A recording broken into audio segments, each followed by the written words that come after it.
אני עידית שפירא, אני זאתי ששלחתי את ההודעות. ישבתי היום בבוקר עם אמא שלי ואחותי, וחשבנו על זה שסבא שלי כל שנה מדבר ביום השואה, ושמבחינתו זה ממש חשוב להעביר את הסיפור שלו הלאה. והחלטנו שננסה לארגן כמה חברים שיבואו. אמרנו, בסדר, יהיה 5-10 אנשים. יבואו, סבא שלי ישמח לספר את הסיפור לכל מי שרוצה לשמוע. אז כתבתי את ההודעה לכמה חברים, ומאז הפלאפון שלי לא מפסיק לצלצל. הודעות, SMSים, וואטסאפים, שיחות, הכל. ו5-10 אנשים זה נהפך אליכם. אז אני רוצה להגיד תודה רבה לכל אחד ואחד שהגיע. זה מאוד משמח אותי, וזה מאוד משמח את סבא שלי ואת כל המשפחה, שבאמת מבחינתנו מאוד חשוב לדבר על הסיפור של סבא שלי. מכיוון שלא כך התכוננו לתת הרצאה בזה, אנחנו נעשה את זה בצורה של שאלות. אבא שלי יואל וולף, נולד ב-1924 בקרקוב. איפה גרת בקרקוב? בשכונה פולנית, בין הפולנים. כמעט לא היה שם יהודים, וכל החברים שלי היו פולנים, ואני שיחקתי שם בשטרה רק עם פולנים, ושפה שלי הייתה פולנית, והייתי מלובש גם כן בבגדים של ילדים פולנים. למה? היה שכונה יהודית בקרקוב, אבל מה שם ילדים יכולו ללכת עם ציצית ועם פיות והכל, אבל ילדים כאלה פחדו לבוא לשכונה שלנו. למה? שהפולנים היו מרביצים להם. אנחנו גרים שם, שזה היה בית, בניין כזה, אחרי סבא רבא שלנו. שנייה, שנייה. אתה זוכר שהלכת להסתפר פעם? בתור ילד קטן, אולי בן 7-8, הלכתי לספר שהיה מול בית שלנו. היה פולני, אבל הוא הכיר כל המשפחה. והוא עובד על הראש שלי, ובא פולני אינטליגנטי, מלובש יפה והכל, ואומר, בחור, תבוא אלינו בערב למפלגה, יהיה שמח. שאלתי, מה נלך לעשות? נלך להרביץ ליהודים. אז מזה למדתי שהם לא מכירים שאני יהודי. ועוד היה כמה מקרים כאלה, אז זה אחר כך, שהייתי במחתרת, נתן לי את האומץ לעשות דברים שלאנשים האחרים היה בלתי אפשר לעשות. תגיד לי, כשגרמנים כבר נכנסו והגעת לגטו בקרקוב, הביאו אותך מהדירה שלך לגטו בקרקוב, נכון? כן. עזרת לפרנס את המשפחה, מה עשית? לא. עזרת לפרנס את המשפחה, מה היית עושה? כן. הצו ראשון שהגרמנים עשו... אבל לא, אתה היית בורח מהגטו? היית בורח? צו ראשון שהגרמנים, אז בין הראשונים, שעל כל חלון רבה של חנויות מוכרח להיות מצויר מגן דוד לבן. זה היה טוב. אז מה, הם לא הספקתו, לא הם מרוצים מזה, אז מה הם, יום אחד אמרו, כל בעל חנות יהודי צריך למסור את המפתחות של חנויות שלו למשרד ממשלתי. מה זה היה? היה להם קשה מאוד לקחת את הסחורות של יהודים, של חנות. אז מה? הם אספו את זה, היהודים ניצלו מה שאפשר להוציא מהחנות, דברים הכי טובים, ויהודים היו גרים בשכונה יהודית, וגרמנים פעם אחת עקפו עם שוטרים את כל השכונה, והלכו 3 ימים, 3 לילות, ממרתף עד למעלה, מתחת לספה, מתחת לזה. הם ידעו שיהודים לקחו הביתה את הסחורה, אז הכינו להם. אני אותו יום עוד הלכתי לבית ספר מקצועי, והבית ספר היה בתוך השכונה היהודית. ולא שמתי לב שמסביב לגטו יש, לא, לשכונה היהודית, יש המון שוטרים וצבא והכל. נכנסתי פנימה ולא יכולתי לצאת. והסתובבתי כל היום, הסתתרתי. למה? שכל בניין היה סגור.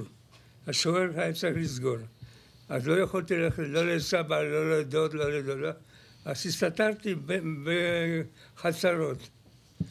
לפנות ערב, הייתי רעב ועייף. אז נכנסתי למסעדה שהייתה מול, בשכונה שלנו. אבל מה הייתה, זה היה שכונה יהודית. אנחנו כבר היינו גרים קצת יותר רחוק. וביקשתי קצת מים. אז יהודים נתנו לי קצת מרק. אחר כך אני יוצא לרחוב, ופתאום אני רואה עומד חייל אס-אס מול יהודי שמחזיק תרופות ביד. התרופות האלה, אמא מוכרחה לקבל, אם לא היא תמות, היא תמות. והאס-אס מרביץ לו על הראש, על הראש, ועל הראש, ועל הראש. ואני ככה עומד, היה אסור לי להיות ברחוב בכלל. אז חשבתי שאני אנסה לברוח. ועד שיהודי הזה נפל על הארץ, הוא נותן לו 2 בעיטות לראש ולא יודע מה קרה. אני הייתי נרגש מאוד, לא יודע מה לעשות. אז אמרתי ככה בגרמנית מקולקלת, כאילו שאני לא יודע גרמנית, האוזה, מוטה, כמו פולנים מדברים. אז הוא ככה הסתכל עליי מרדק, ונתן לי לצאת משכונה יהודית הביתה. אתה זוכר שמכרת פסמים בשוק בתור זה? לא. אתה זוכר שמכרת פסמים בשוק היה לפני כריסמס, והגרמנים סידרו שוק, כאילו שזה חיים נורמליים. פירמה אחת פולנית שעבדה עכשיו עם גרמנים, שהם מביאים סחורות מכל אירופה שהגרמנים כבשו, אז ביקשו ממני שאני יעמוד בשוק עם בסטה כזאת, והייתי מוכר סוודרים, עשו מאיזה צמר מברזל או משהו כזה, שהיה רק מגרד. ובא בחור אחד שאיתו שיחקתי בגינה. פולני, והוא אומר לי, מה אתה עושה פה? אתה יהודי. ליהודים היה אסור להיות מחוץ לגטו. אז אני אמרתי לו, מה, אני יהודי, אתה יהודי. אז הוא מתחיל לקלל את האמא שלי, אני מקלל עד לסבתא שלו. כל כך קלקלתי, כל כך קיללתי, עד שהוא נתעייף והלך. אתה זוכר שביקשו לך פעם לבצע תיקונים במועדון של קצינים גרמנים? כן, זה בהתחלת מלחמה. במקום שהיה מועדון של בני ברית, היה עכשיו מועדון של קצינים גרמנים. והלכנו עם אח שלנו לעשות תיקונים קטנים. ועשינו תיקונים, הם מרוצים, אז אחר כך אומר לנו, יש לנו בקשה קטנה. מה זה קטנה? הייתה די גדולה. תמונה גדולה של היטלר, תתלה את זה על הקיר. אז אח שלי אומר, הלוואי זה יזכה לתלות את האורגינל. כשהיית בגטו, הוקמה מחתרת של יהודים בגטו, נכון? כן. מי הייתה המקשרת שלך במחתרת? ב-42 בקיץ, החזירו אותנו מאיזו עבודה אחרת, כל המשפחה, לגטו. ואיך שהיינו שם איזה, אני אחר כך אגיד, איך שנכנסנו שם, אחרי שבועיים הגרמנים התנפלו על הגטו. איך הם התנפלו? איזה 300 אס-אס צעירים הולכים מדירה לדירה, מחדר לחדר, ומגרשים את האנשים. אתה עובד, איפה? לך לעבודה שלך. אתה לא עובד, לך לטרנספורט. אנחנו כבר הבנו מה זה טרנספורט. וזה פה כבר יורים, וכבר מרביצים, וכבר צעקים. הם עשו את זה פתאום, בבוקר. באו. אח שלי ואני, אנחנו עבדנו. אבל אבא ואמא לא עבדו. ולאח שלי הייתה בעיה, מה עושים אבא ואמא? איך מסתתרים? בזמן כמה שניות, פה גרמנים רצים, פה משטרה יהודית רצה והכל. אז מה הוא עשה? עוד מזמן הפולנים היה חוק שבכל עליית הגג מוכרחה להיות ערימה גדולה של חול. בשביל מה? בשביל שבמקרה שהפצצות עם חול אפשר לכבות. שרפות. אז הוא קבר אותם בתוך החול, נתן לכם צינור לפה, והשם עזר עברו הרבה ביקורת והכל, ולא מצאו אותו. אז עכשיו, אחר כך, אחרי כמה ימים, נודע לנו שיש מחתרת ייחודית בשם החלוץ הלוחם, ואח שלי לפני המלחמה היה חלוץ בשומר הדתי, אז כמה חברים מהשומר הדתי הצטרפנו עליהם וקיבלנו כל מיני משימות. את המחתרת יסדה תנועה עקיבא, זה היה ציונים כלליים. הייתה תנועה מאוד חזקה בפולין, והם יסדו את המחתרת, ואנחנו בשמחה, ברצון, הצטרפנו עליהם. המקשרת שהייתה מעבירה מהמפקדה עלינו מה לעשות, איזה משימות, הייתה חנה שפריצר. חנה שפריצר הייתה דודה של חנן פורת. והוא קרוי על שמה. והוא קרוי על שמה. כן, והוא קרא על שמה, הוא נקרא על שמה. אז קיבלנו כמה משימות. היא בשלחה אותך ילדה בת 4, מה היא ביקשה ממך? כן, אז אחרי כמה זמן היא הביאה לי ילדה בת 4, עכשיו אני יודע שזו הייתה ילדה בת 3. עיניים שחורות. מקילומטר מרגישים שזו ילדה יהודייה. דיברה רק יידיש. ואני צריך, היא אף פעם לא ראתה אותי בחיים. ואני צריך לטפל בה, להחזיר לחורים שלה שבעיר אחרת. אז אני צריך לעבור כל עיר פולני, ואחר כך לנסוע ברכבת לעיר שנייה, ולהיכנס שם לגטו בעיר שנייה, ולהחזיר אותה לחורים. במחתרת לא אמרו מילה מיותרת אחת. נתנו את השם שלה ואת החורים איפה שגרים בגטו שמה, והולכים. אני הולך בדרך. ואם אתה לא יכול להגיע להורים שלה, מה אתה צריך לעשות? כן, כן.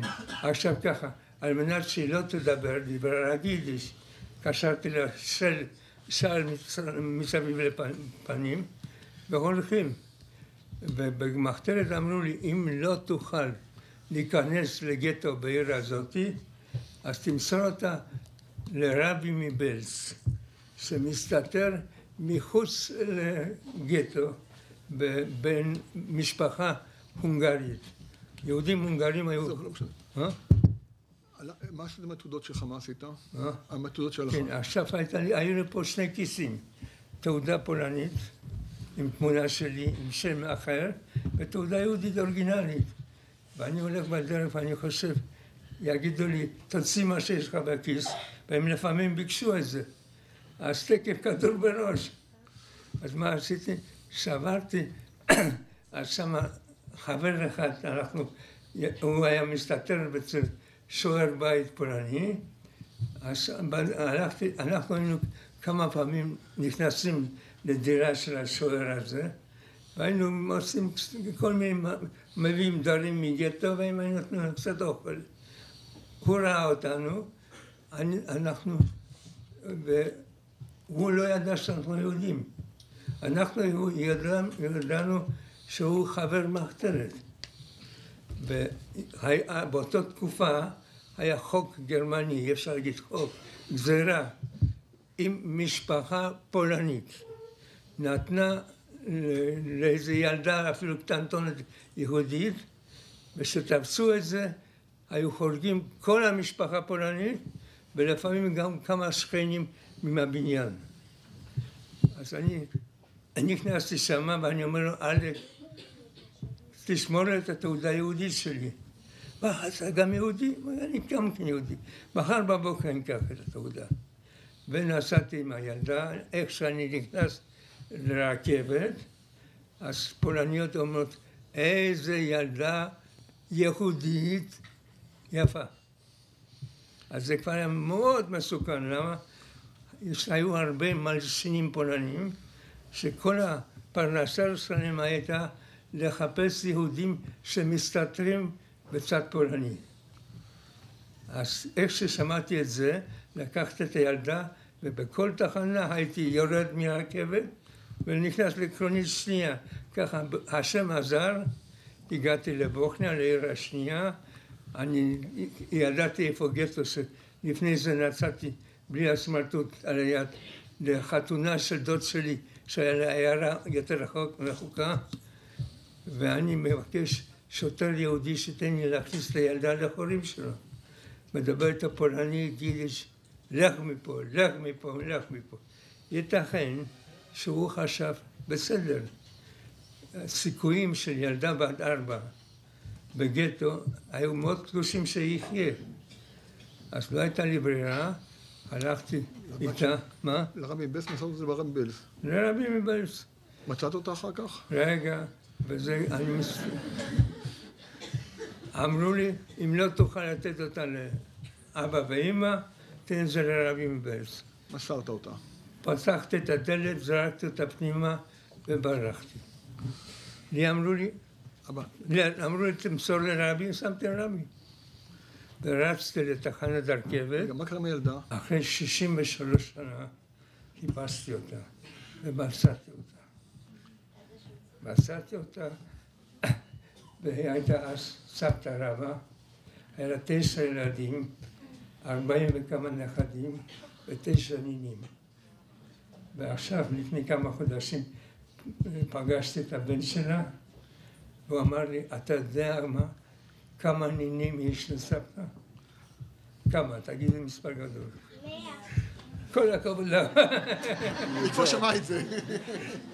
בסדר, ברוך השם. כן. 100 נינים. אז אבא פגש אותה, מצא אותה, ואנחנו בקשר, בחתונות נפגשים, באירועים. אחות נוספת יש לנו. נחמדה. נחמדה מאוד, לא אמרתי לא. 22 לדצמבר 42, הצבא הגרמני נוסע לחופש מחזית רוסית לגרמניה. לקריסמס. ולא מוכרים כרטיסים לפולנים. לא ידעתי מה לעשות. אני בעיר זרה, בלי כסף, בלי ידידים, בלי תמיכה, בלי שום דבר. מה אני אעשה? רע מאוד. לא הייתה לי ברירה. הרכבת נסעה קצת יותר לאט, קפצתי פנימה. לאן קפצתי? לקצינים גרמנים. הם חזרו מחזית, היו כבר עייפים, נסעו כבר כמה שעות ברכבת. ראיתי מקום אחד חופשי בין שני גרמנים, התיישבתי ביניהם, הייתי כבר עייף, יכול להיות שנרדמתי עליו שם ככה. עד שהגעתי לעיר שלי בקרקוב, ושם כבר היה רעש גדול, ישבתי. עבדנו כל היום וקיבלנו קינים. ועכשיו אנחנו חוזרים הביתה, למחנה עבודה, ואנחנו עצובים מאוד, עצובים. מה יהיה? אנחנו כבר עכשיו מביאים עוד פעם מגפה לזה. אנחנו הולכים ככה, זה היה על קצת עלייה. זה כבר היה בכניסה למחנה. ואחד חבר אומר, כן, מצד ימין יש צריף עם טושים, והשוטרים יהודים עם כל מי שרצו, היו הולכים שם לעשות טוש. אז מישהו אמר לי מהחברים, אתה יודע מה? השוטר היהודי שעומד שם, הוא היה חבר בעקיבא. אז חשבתי לי, אם הוא היה חבר בעקיבא, אולי נשאר לו קצת רחמנות. וזה היה שם מסודר ככה, שלא יהיה קר שנכנסים, אז היו שני דלתות. כזה היה מרובע מטר על מטר על מטר, כניסה. לא דלת אחת, שתי דלתות. הוא אמר שם בפנים, ואני ניגש אליו ואני מתחיל להסביר לו. אז הוא אומר, אתה בן פתקה מרופא, יש לך? אמרתי, לא, יש לי קינים. הוא נתן לי בוקס. איך שהוא נתן לי בוקס, נתתי לו בחזרה. ולתת מכה לשוטר יהודי, זה תהיה על המקום, בלי משפט. אבל מה היה? חברים טובים עמדו בחוץ ופתחו לי את השורה שיכול לעבור. בשבילו הם סגרו בחזרה.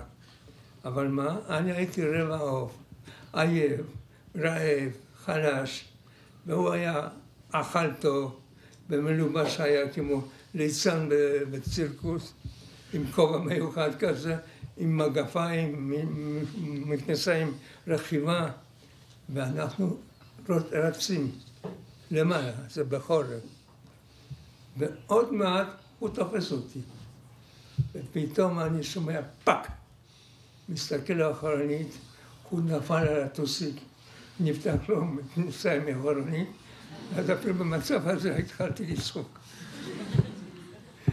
הוא חזר בחזרה, ומה הוא עשה? רגע, זה לא נגמר. הוא חזר בחזרה, והוא אומר, מי שיגיד לי איך קוראים בין לקבל לחם שלם, זה מיליון לירות. ובכל חודש רשמים לבוא כל יום לעשות טוש. בול ויול מבלוק 20.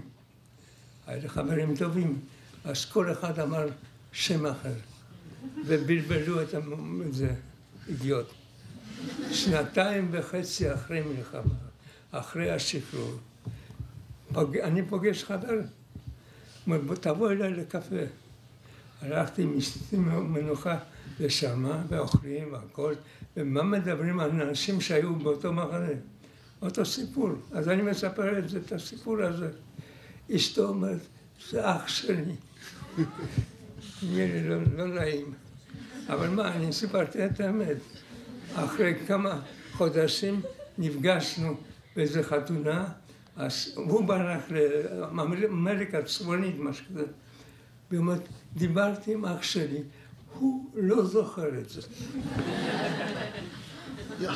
הכי טוב, אני חושב, בנימה אופטימית זאת, נסיים.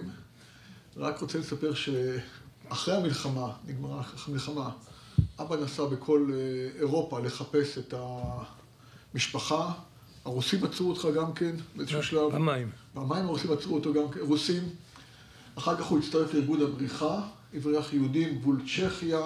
גרמניה. גבול צ'כיה גרמניה. בסופו של דבר התגלגל לאיטליה, משם אוניית מעפילים, איך קראו לו? מורדי הגטאות. מורדי הגטאות. מורדי הגטאות. מורדי. מורדי. ניסה לעלות לארץ ישראל, תפסו אותו, הגיע לקפריסין, 2.5, ובינואר 1948 זכה להגיע לארץ. ושאלה האחרונה, איך פגשת את אמא שלי? איך פגשת את זה? רגע, שאני מספר בהרבה מקומות, בבית ספר של בנות, של 300 בנות, מה השאלה הגדולה שהם שואלים אותי אחרי ההרצאה? דיברתי שעה.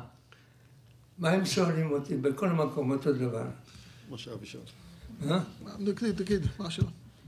איך הכרת אשתך? איך הכרת אותה? ספר איך הכרת אותה? סיפור נחמד. אחרי השחרור, העיירה השנייה הגרמנית הייתה ריקה מגרמנים. למה עד לרגע האחרונה משטרה צבאית גרמנית לא נתנה לגרמנים לעזוב את המקום. רק כשהם כבר ברחו, אז גם האוכלוסייה ברחה. אבל מה, הם כבר ברחו כמו פליטים, והשאירו הכל טוב על השולחן, על האוכל והכל. אנחנו לקחנו דירה למעלה, דירה ריקה הייתה. ואשתי ואחות שלה היו גרים בחדר קטנצ'יק שהזכירו אצל איזו גרמניה זקנה שלא ברחה. ואמא שלי שמתה לב שבכל ליל שבת 2 בנות שעברו גיהנום מדליקות נרות. אז אמרה, אלה טובות. אוקיי, לפני שנשאל אם יש שאלות, מי שרוצה לשאול שאלות, אני רוצה עוד פעם להגיד תודה רבה לכולם שהגעתם. תודה רבה לאכסניה הנאה לבית החולים שערי צדק שארגנו לנו את זה. ומקווה ששנה הבאה ניפגש באיזה אולם אחר ולא בבית חולים.